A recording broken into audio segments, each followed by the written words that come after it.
This bicycle handlebar was designed in Fusion and fully 3D printed in under 90 minutes. In this video, I'll show you how to wrap and emboss a sketch, convert an image into an SVG, and create a fully flexible TPU bike handle. Let's build. Before we design this, let's talk about the material. TPU stands for thermoplastic polyurethane. Unlike PLA, which prints rigid and brittle, TPU is very impact resistant, it's flexible, and can bend without cracking. That flexibility makes it perfect for things like grips, handles, gaskets, and parts that need to absorb vibration of shock. In a classroom, TPU unlocks an entirely different world of design. In our classroom, we use TPU a lot for things like phone cases, or even better, our prosthetic devices. First, let's go ahead and start as a brand new design, and we'll go ahead and save it. This time we'll call it bicycle handlebar, and we'll save it. We are going to go ahead and create a sketch, and it's going to look like this over here on the right. I left that up just to give you the numbers. We'll go up to new sketch, we'll pick the plane, and on all of my videos I use Y up orientation. So to do that, you go up to your icon, you choose preferences, and then you make sure your default modeling orientation is Y up. So now we'll click this Y plane, and we'll go in here and we'll begin by drawing some lines. We'll take the line tool, we're going to go up. We know that that dimension needs to be 4 inches. I'll zoom out a little bit. And we also know that I'm going to go this way, and that's going to go 0.75 inches. Now to help us be less confusing, I'm going to drag these dimensions a little bit out of the way so that we don't get them confused with our object lines. I'll come down to the bottom, and I'm going to go out 1 inch. Then I'll take my line tool again. I can also just press L on my keyboard for line. I'm going to come up, and I'm going to make that dimension 0.125. I'm going to draw a line that comes over, and it'll be 0.25. And then really I'm just going to connect the dots. So here to here. So from here I can go ahead and click Finish Sketch. I'm going to go ahead and maximize Fusion now. And our goal here is just simply to do a revolution. So we'll go to Create, and we'll say Revolve. Notice the profile, because it was already closed off and dimensioned correctly, is already selected. So we don't even need to click Axis. We're just going to come over here and click the straight up and down line that we started with. And that's going to create the revolve.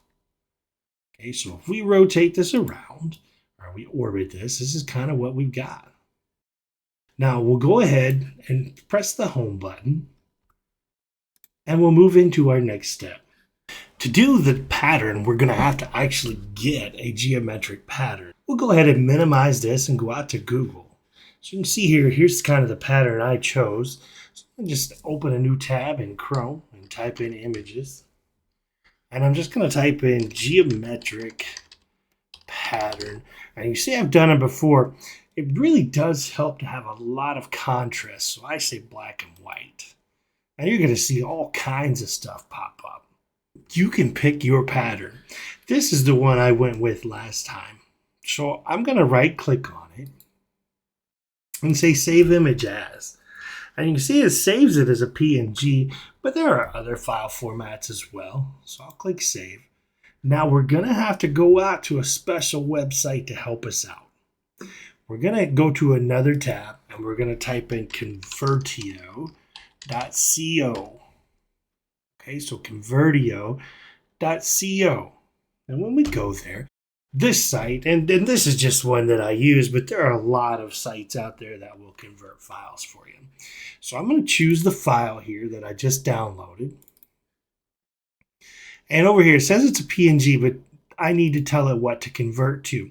What we need is we need an SVG file.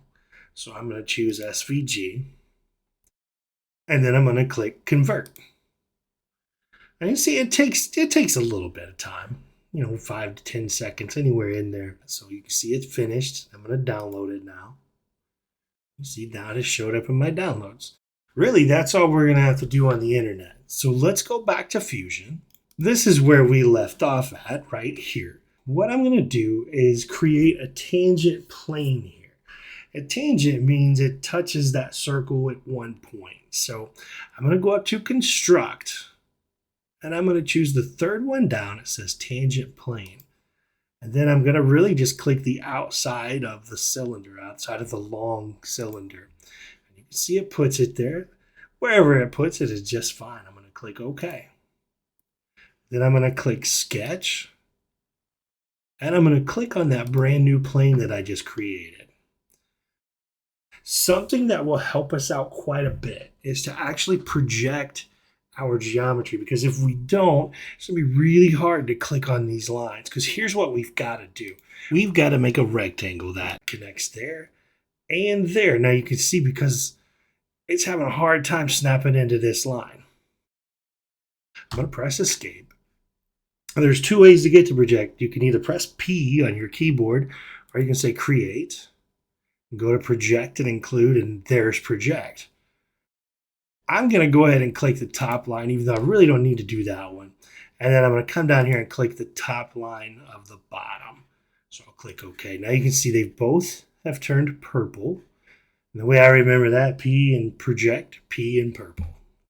Now I'm going to take my rectangle tool here, and I'm going to start smack dab in the center here. And I'll come down to here. See how it shows me a midpoint symbol now, though? So at least I know I've connected to that line. All right. Now, here's the deal. The 3.875 we know is perfect already. What we've got to do on the top, though, where it says 4.012 for me right now, is we have to calculate the circumference of this cylinder. So let's take a look here. I'm going to go ahead and plop this down for now because I can always change it later. Let's take a look at our guide here out of our presentation. So let's go over here. And it says our circumference here comes down to 4.71. So really what we've got to do is we can use our math. We're going to get a circumference of about 4.71 inches. So what we're going to do here, and you can kind of see the little diagram I've drawn up for you in this presentation, we're going to go with 4.7. So it's slightly less than what it actually calculates out to be. And the reason we need to do that is because we are going to wrap, or we're going to emboss wrap this sketch around this cylinder. So if it's too big, it will wrap on itself, and that's not going to work. So I'm going to go back up to dimension now. We knew that the height was right because we used projecting. We can go up here though and say, all right, well, let's make this 4.7. Okay, so we know now that our design has to fit within this rectangle. All right, so speaking of designs, remember that conversion we made with Convertio. We're going to go up here to Insert, and we're going to say Insert SVG. So we'll click on that, and then I'm going to go to Insert from my computer because I went to my Downloads folder, and there it is. And you can see it pulls it right in. Now I'm going to move the box. I'm just going to kind of maneuver this thing around. And what I'm trying to do is place this inside of this square. I know that this square, that's our rectangle rather, is what I have to work with. So I can drag it out and make it bigger. And what I'm trying to do is find a nice little stopping point there where everything fits as good as it's going to fit. Now remember, yes, it's bigger than the rectangle, but the only parts that are usable for us are the rectangle itself. So I'm going to go ahead and click OK here. And what that's going to do is place that sketch in there for us. We're going to choose Finish Sketch. So now we're going to emboss this pattern we just created. So to do that, we'll go up to Create, and we'll go to Emboss. For sketch profiles, this is where we're going to click all of these little shapes that we're trying to pattern. So you can see we got a lot of clicking to do, a lot of zooming to do. What I'm going to do is fast forward the video here for you.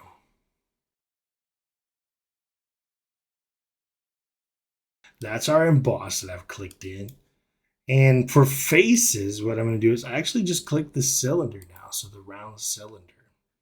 And it might make you feel like you're going to lock up here for a second, but trust me, it's going to be just fine. So you can see it's already wrapped it. Now we do have to decide here. We have to decide, do we want it to be a deboss where it cuts in, or do we want it to be an emboss where it projects it? That's obviously your call. I'm going to go ahead and just say emboss and click OK. And once we click OK, it might take another second because what it's doing is it's creating all of those embossings or those extrusions on your handlebar. So now when you rotate it, you can see what it did. It's created that. Now inside the handlebar, we have to leave space for the handle. So I'm going to click right on here. There's a couple ways to do it really. We could just click hole, right? I'm going to click the hole command right here. I'm going to click this face, and in particular, I'm clicking on the origin. And then I just need to decide, all right, well, how, what's the diameter of this hole? Maybe it's a 1-inch diameter. And then I can rotate this a little bit. Well, let's do that. Let's orbit this thing. You can kind of see what it's got going on there. It's showing you a preview of how deep that's going to go. Now, if you see how it's coming to a point there, I'm going to go over here to drill point and choose flat. You see it took that point away. And now I can just drag this arrow as far in here as I want it to go. And then I can click OK. And now when I rotate this, you can see that there is a hole there and it's ready to be placed on a handlebar. The 3D printing aspect of it now. We will save the file, of course, so that we have it as a backup if we ever need it again. But now we can go back up here. We can right click on the name of it. We can say save as mesh. It's highly advisable to do the 3MF, as stated in previous videos. That maintains the units that you use when you design. Just makes life a whole lot easier in the 3D printing world. And then we'll click OK. Now that we have saved as a 3MF, what I'm going to do is take you through Cura and show you how to make that kind of work. So we've loaded up Cura.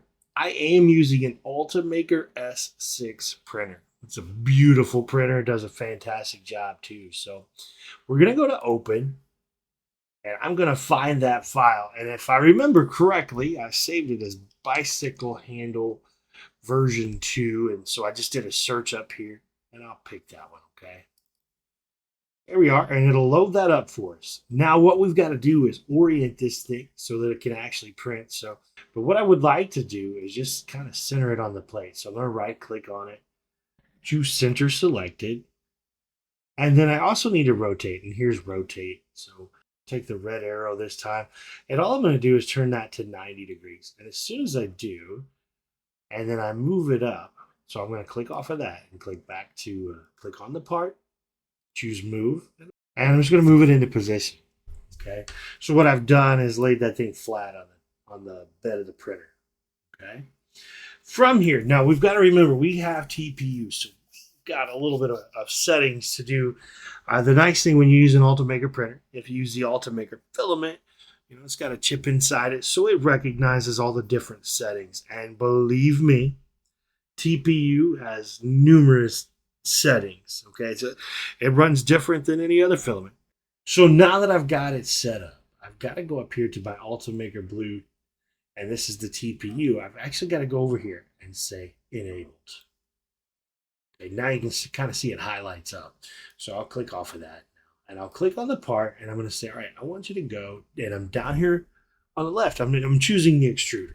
So I'm going to say, give me 2. And you'll notice it turns blue to kind of match the filament that's actually in extruder 2. Now, if we look at the settings, and that is coming up in later videos, TPU has numerous different settings, like temperatures, the speeds. Those things run differently. Now, like I said, if you use the Ultimaker filament with the Ultimaker printer, each spool is set inside that it has its prior settings. So the printer will actually recognize those and move forward with it. Now, if you're using an off-brand of filament, you're going to have to read the manufacturer settings on that and adjust your printer profile, which is coming up in later videos. From here, though, we've got it set, and we're just going to click Slice.